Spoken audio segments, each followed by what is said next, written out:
ಪ್ರಧಾನಮಂತ್ರಿಗಳು ಅವರು ಕೂಡ ರಾಜ್ಯಸಭಾ ಸದಸ್ಯರಾಗಿ ಕನ್ನಡದ ಬಗ್ಗೆ ಧ್ವನಿ ಇರ್ತಿಲ್ಲ. ಇವತ್ತು ಅವರ ಸ್ವಾರ್ಥಕ್ಕೋಸ್ಕರ, ಅವರ ಕುಟುಂಬದ ರಾಜಕಾರಣಕ್ಕೋಸ್ಕರ, ಅವರ ಅಸ್ತಿತ್ವವನ್ನು ಉಳಿಸಿಕೊಳ್ಳಲಿಕ್ಕೋಸ್ಕರ ಬಿಜೆಪಿಯವ್ರ ಜೊತೆ ಸೇರ್ಕೊಂಡಿದ್ದಾರೆ. ಕಳೆದ ಲೋಕಸಭಾ ಚುನಾವಣೆಯಲ್ಲಿ ಇದೇ ದೇವೇಗೌಡರು ಬಿಜೆಪಿ ಮತ್ತು ಬಿಜೆಪಿಯ ನಾಯಕರನ್ನ ವಾಚಾಮ ಗೋಚರವಾಗಿ ಬೈದಿದ್ರು. ಯಾವ ಕಾರಣಕ್ಕೂ ಕೂಡ ಬಿಜೆಪಿ ಜೊತೆ ಸೇರಲ್ಲ, ಬಿಜೆಪಿ ಒಂದು ಕೋಮುವಾದಿ ಪಕ್ಷ ಅಂತೇಳಿ ಕಳೆದ ಬಾರಿ ಬಹಳ ರೋಷದಿಂದ ಈ ಮಾತುಗಳನ್ನು ಹೇಳಿದ್ರು.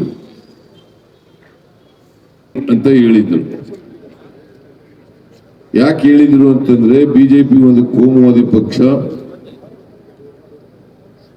ಅದಕ್ಕೋಸ್ಕರ ನಾನು ಮುಸ್ಲಿಮರ ರಕ್ಷಣೆ ಮಾಡ್ಲಿಕ್ಕೋಸ್ಕರ ಮುಸ್ಲಿಂ ಆಗಿ ಹುಡ್ತೀನಿ ಅಂತ ಹೇಳಿದ್ರು. ಅದ್ರ ಜೊತೆಗೆ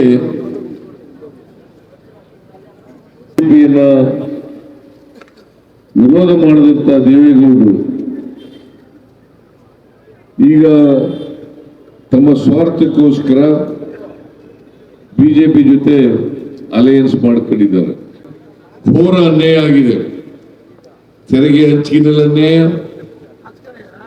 15ನೇ ಹಣಕಾಸು ಆಯೋಗ ಶಿಫಾರಸು ಮಾಡಿದಂತ ಶಿಫಾರಸುಗಳನ್ನು ಜಾರಿ ಮಾಡದೇ ಇರತಕ್ಕಂಥದ್ದು, ಅಪ್ಪರ್ ಭದ್ರಾ ಯೋಜನೆಗೆ 5,300 ಕೋಟಿ ಕೊಡ್ತೀವಿ ಅಂತ ಕೊಡದೆ ಹೋದದ್ದು, ಬರಗಾಲಕ್ಕೆ NDRF ನಿಂದ ಪರಿಹಾರ ಬಿಡುಗಡೆ ಮಾಡದೆ ಹೋದದ್ದು, ಇಷ್ಟೆಲ್ಲ ಅನ್ಯಾಯಗಳಾದರೂ ಕೂಡ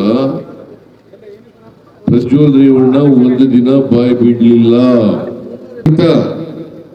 ಕರ್ನಾಟಕದ ಕನ್ನಡಿಗರ ಹಿತ ಇದನ್ನ ಕಾಪಾಡ್ತಕ್ಕಂಥವ್ರು ಪಾರ್ಲಿಮೆಂಟ್ಗೆ ಹೋಗ್ಬೇಕಾಗತ್ತೆ. ದೇವರನ್ನ ಹಾಡಿ ಹೊಗಳ್ತಕ್ಕಂಥ ಕೆಲಸವನ್ನು ಮಾಡಿದ್ದಾರೆ. ನಾನು ಅದಕ್ಕೆ ದೇವೇಗೌಡ್ರೆ ನಡ್ಕೊಂಡಿದ್ದೀವಿ, ಕೊಟ್ಟ ಮಾತಂತೆ ನಡ್ಕೊಂಡಿದ್ದೀವಿ.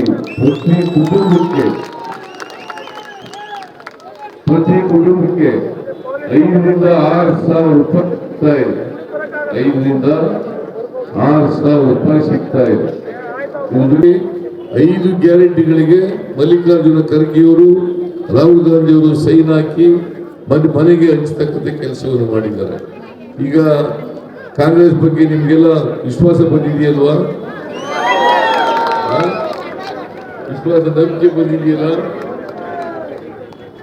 ಅದಕ್ಕೋಸ್ಕರ ನಾನು ನಿಮ್ಮಲ್ಲಿ ಕೈ ಮುಗಿದು ಪ್ರಾರ್ಥನೆ ಮಾಡ್ತೀನಿ, ದಯಮಾಡಿ ಗೆಲ್ಲಿಸಿ ಲೋಕಸಭೆಗೆ ಕಳಿಸಿಕೊಡ್ಬೇಕು ಅಂತೇಳಿ ಎಲ್ಲ ಬಾಣಾವರ ಗ್ರಾಮದ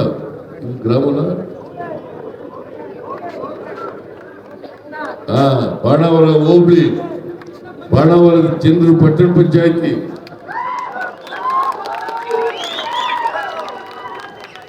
ದಯಮಾಡಿ ಎಲ್ಲರೂ ಕೂಡ ಬಾಣಾವರ ಹೋಬಳಿಯ ಜನ, ಬಾಣಾವರ ಗ್ರಾಮದ ಜನ ಎಲ್ಲರೂ ಕೂಡ ಈ ಸಾರಿ ಕಾಂಗ್ರೆಸ್ ಪಕ್ಷಕ್ಕೆ ಆಶೀರ್ವಾದವನ್ನು ಮಾಡಬೇಕು, ಶ್ರೇಯಸ್ ಪಟೇಲ್ಗೆ ಆಶೀರ್ವಾದವನ್ನು ಮಾಡಬೇಕು ಅಂತೇಳಿ ನಿಮ್ಮಲ್ಲಿ ಅತ್ಯಂತ ಕಳಕಳಿಯಿಂದ ಪ್ರಾರ್ಥನೆ ಮಾಡಿ 26ನೇ ತಾರೀಕು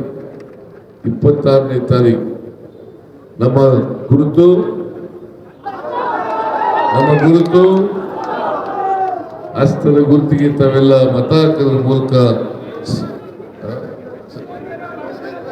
ಕ್ರಮಸಂಖ್ಯೆ 3 ನಮ್ಮ ಗುರುತು ಹಸ್ತದ ಗುರುತಿಗೆ ತಾವೆಲ್ಲ ಮತ ಹಾಕೋದ್ರ ಮೂಲಕ ಶ್ರೇಯಸ್ ಪಟೇಲ್ ಅವರನ್ನ ಆಶೀರ್ವದಿಸಿ ಲೋಕಸಭೆಗೆ ಕಳಿಸಿಕೊಡ್ಬೇಕು ಅಂತೇಳಿ ನಿಮ್ಮಲ್ಲಿ ಅತ್ಯಂತ ಕಳಕಳಿಯಿಂದ ಪ್ರಾರ್ಥನೆಯನ್ನು ಮಾಡ್ತಾರೆ. ಇಳಿಸು.